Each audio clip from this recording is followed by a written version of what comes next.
ஹிந்தி தெரியாது போடா அப்படின்னு நான் வந்தேன். உனக்கு தமிழாவது தெரியுமாடா அப்படின்னு நம்ம கேட்க வேண்டியதாக இருக்குது. ஏன்னா உன் பேரே தமிழரசன் தான். ஷார்ட்டாக தமிழ் அப்படின்னு கூப்பிடுவோம். உன் பேர் என்ன அப்படின்னு கேட்டால் தமிழ்ன்றான். ராணாவே வரல, இவருக்கு ஹிந்தி தெரியாதான். ஏன்டா உனக்கு தமிழே தெரியாதுடா தற்குறி. உங்களுக்கு இந்த ராணா வராதா?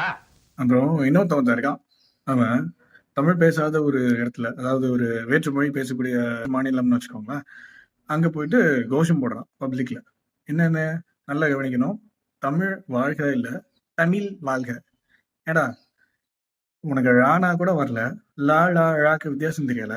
தமிழ் மொழியோட மிகச்சிறப்பான வேற எந்த லாங்குவேஜ்லயும் இல்லாத ஒரு யூனிக்கான விஷயமே அதுதான். அதுவே உனக்கு தெரியல.